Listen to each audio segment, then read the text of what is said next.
So let's start with a wild idea. What if you could read the story of someone's life, but it was written entirely by an AI? Well, we're diving into a new memoir that's being called a potential global first for exactly that reason. This isn't just a biography of its subject, Adrian Mizzi. It's something else. It's like looking at the operating system of his mind.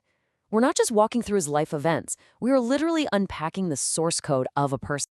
And this quote, man, it just perfectly captures the core conflict of the whole story. Adrian Mizzi basically sees his entire life as this constant tug of war between two sides of himself. You've got the engineer, the part that wants to build things, and then you've got the madman, the part that just loves to find ways to break them.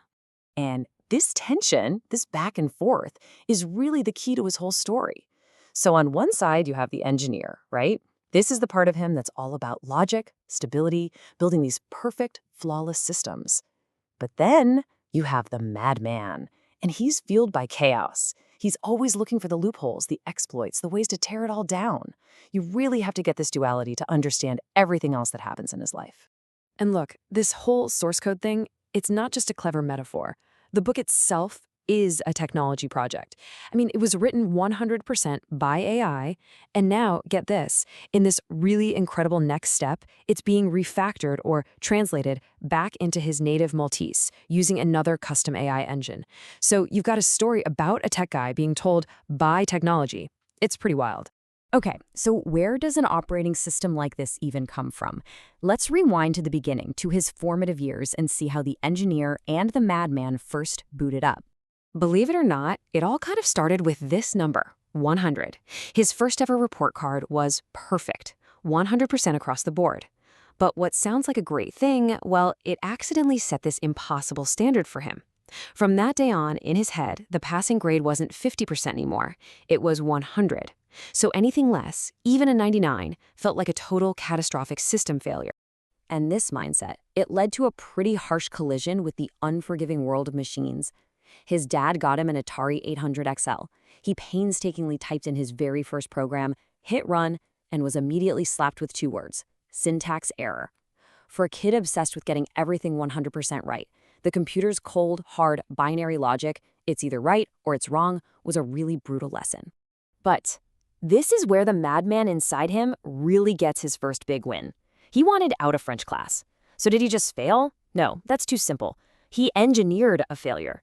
He literally analyzed the school's grading system, figured out the bare minimum score to look like he was trying but struggling, a perfect 45%, and then used that data to convince his parents to let him drop it. He didn't just break the rules, he hacked the system from the inside.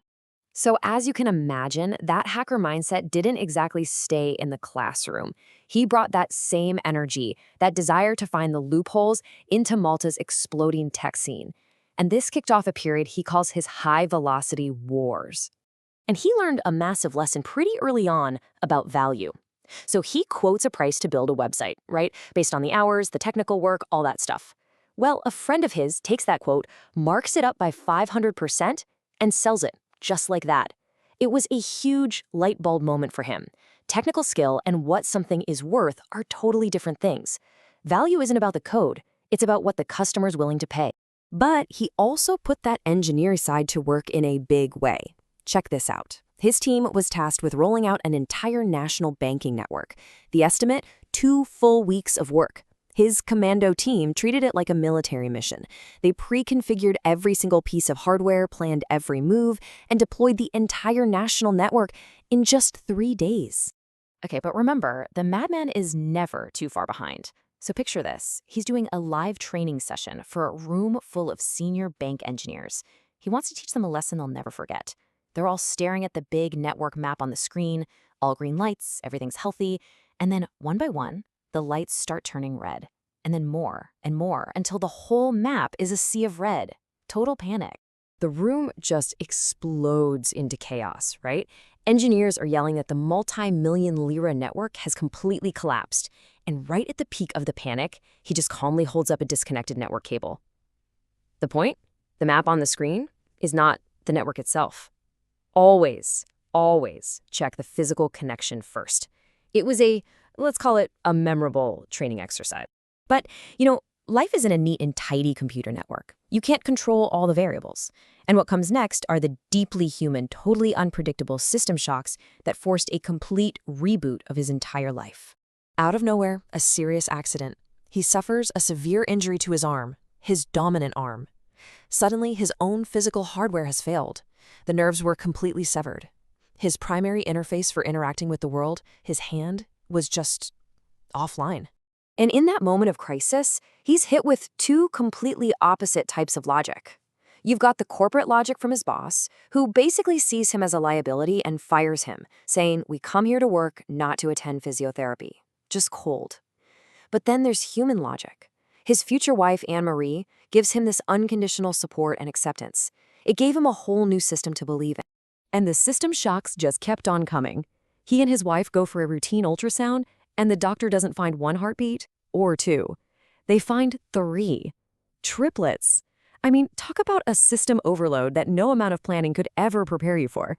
So what does a systems thinker do with all this chaos and unpredictability? Well, he does what he does best. He processes it. He turns these life lessons into powerful blueprints for building stronger, more resilient teams and careers. Okay, this next part is just brilliant. He comes up with something called the RAPE model. It stands for Redundant Array of Independent People. And if you're a tech person, you'll get this immediately. It's inspired by RAID 5 hard drive arrays. The whole idea is that you distribute knowledge across the team, so if any one person or any one disk goes down, the system doesn't crash. The team just keeps on running seamlessly. And what are the benefits? Well, you get teams that are incredibly resilient. You completely eliminate those dangerous single points of failure where if one person leaves, everything falls apart. It encourages team autonomy, and ultimately, you build departments that are basically indestructible. He also came up with this really simple but powerful rule for finding a fulfilling career. He calls it the left-hand rule. Basically, the sweet spot, the place you want to be, is right at the intersection of 3 things: what you're passionate about, what you're actually good at, and what the world is willing to pay for. And the crazy thing is, he figured this out on his own, years before he ever learned it in his MBA. Okay, so this brings us to the final part of his story where all these lessons about systems, about failure, and about people all come together and get applied to the most important system he would ever build, his own family. So he's getting ready to leave a company, and he's doing what he always does, meticulously documenting everything so the team has it all when he's gone. His daughter Kay watches him do this and says something that just stops him in his tracks. She says, "Dad, you're not leaving. You gave them a backup of your brain." And that was it. That was the lightning bolt. He realized the most important system he needed to be backing up wasn't at work. It was waiting for him at home.